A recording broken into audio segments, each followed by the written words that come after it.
earnings because you've got 2 breadwinners. I mean, that's just simple math.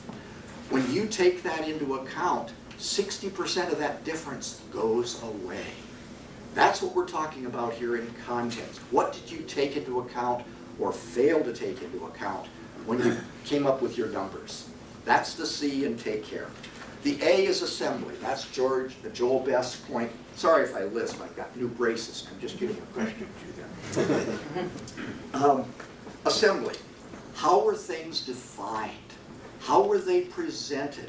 How were they shown as a graph? All of these things can influence the perception of the person reading the thing. This is a big item. In fact, these first 2 items are basically about 80% of our course. That's where we spend most of our time. The last 2 items, randomness or chance, the stuff you get in your statistics course, a little bit on that because they need to know about margin of error, in polls especially, sample size, that sort of thing. But most of the news stories don't revolve around margin of error, statistical significance, or sample size. And the last one, very important, error or bias. How by picking the sample, asking the question, you can influence the answers. So, I'd like to wrap up my part with just the conclusion. Number 1, Carleton is at the forefront. You really are, and this isn't just gratuitous. It's like, no, Carleton, there's no other school I know of that has focused their quantitative thinking on argument, which to me means you're in a really good position to say, well, now, how are we going to change our students institutionally? Are we going to, what things do we want them to know? And I think that would be a great topic. I know faculty spend a lot of time on it, but I'm tossing my oar in for a few basic things that I think all students should know across the curriculum. And then how are we going to educate our students on that? So I look forward to hearing about your discussion. Thank you, Neil. And then I'd like to see if there are questions or comments on this topic.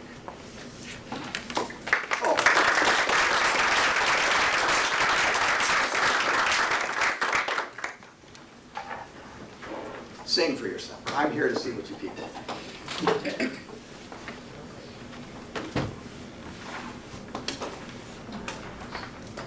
Going once? Yes, sir. So, I know when I read the newspaper, what I generally walk away from is I can never draw much of a conclusion at all, because either the information is incorrect or at least incomplete. How do you keep the students positive and wanting to do something as opposed to disengaging? I think that's a really important question, because to take our students and turn them into nihilists, people that just, you can't trust anything, that's not where we want them to end up. And that was the problem I had when I started in this business, because it's really easy to say, well, this is wrong, and this is wrong, and this is wrong. And you come away as a naysayer, and what you've taught them is you don't trust anything. Where I've tried to focus the course is what makes this stronger or weaker than other studies. It's a comparison. It's like comparing the causes of the French and the American Revolution. It isn't like one is absolutely good and one is bad. What are the things that make this stronger given what they were trying to do? There are some things you can't run an experiment on. I can't randomly assign students to be smokers or non-smokers or to have unprotected sex or something. I can't do a full-fledged gold standard randomized clinical trial. And so given what I'm looking at, the fact that this is an observational study is the best that can be done. Now given that, how well did they do in making the best study that could be done? So I think you're right.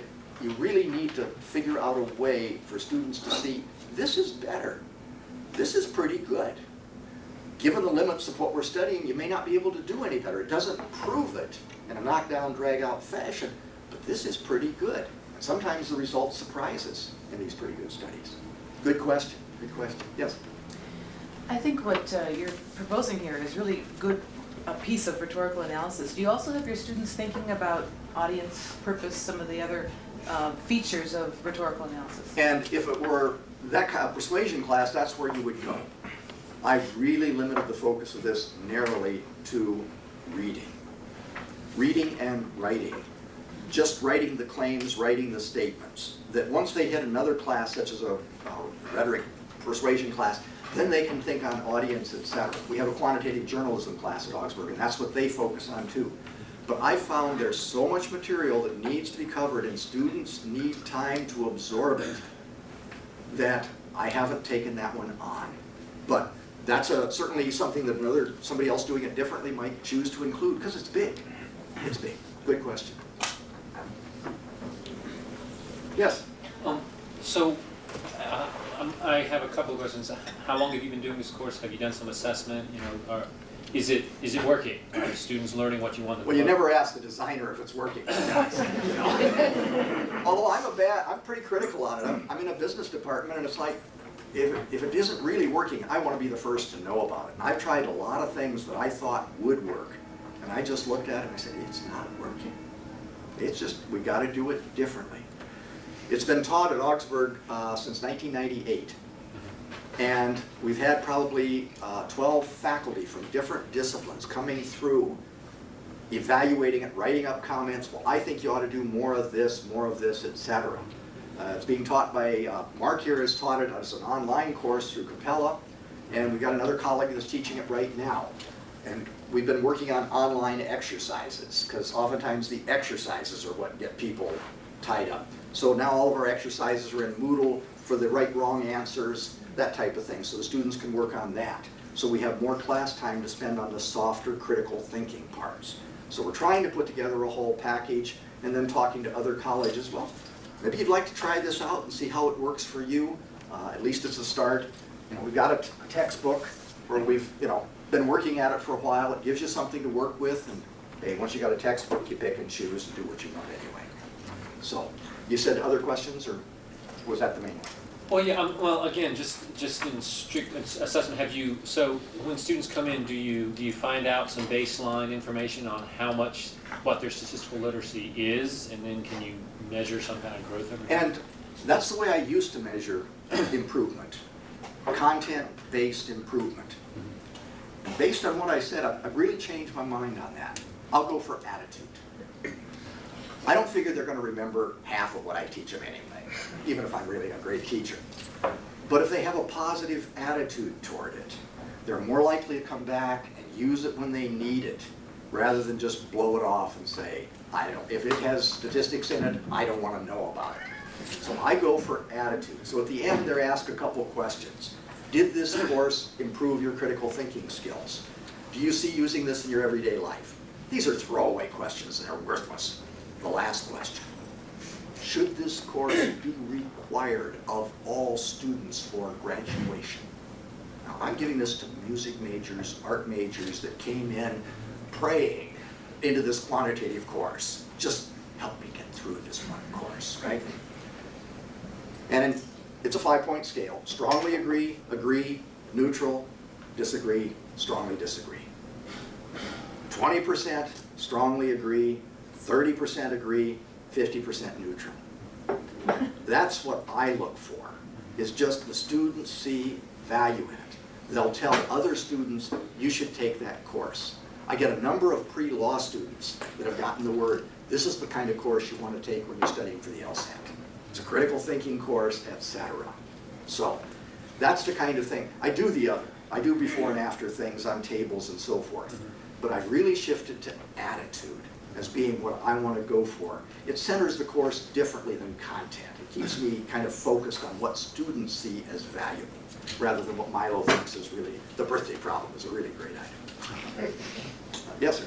It seems that another kind of assessment based on the goals you stated for the course a while ago would be the question, do you see your colleagues in other departments increasing the quantitative content in their courses because they know that students have certain basic skill backgrounds? That would be lovely. And institutionally, I think something like Carleton could pull it off. At Augsburg, this course is one of 20 different courses that a student can take to satisfy their quantitative reasoning requirement for graduation. So that if I'm teaching history, I don't know whether any of the students in my class have had this background.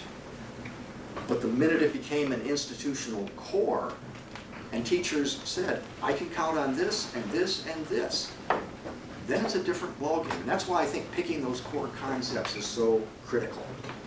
Last question, and then we'll close it up here. Yes, sir? I just comment. I wonder whether you talk of this from the angle of politics. I can see the so-called democracy, the statistics, with 90%, 50% vote for one person, and this person become president. And I also from your talk, I can see the dictatorship. A group of people control the number and then manipulate the number, and terrify the media and the people to believe their numbers. So I can see this number can be very dangerous too. But the quantitative literacy may be a way to fight against this dictatorship. Lindstein wrote a book and argued that point, that this quantitative literacy was essential for a modern democracy to survive. That whoever runs the numbers, forms the numbers, presents the numbers, is in control. It's a different kind of control than just wealth or political power, but it's power. Why don't we close it off here, and you can ask questions afterward if you want. Thank you.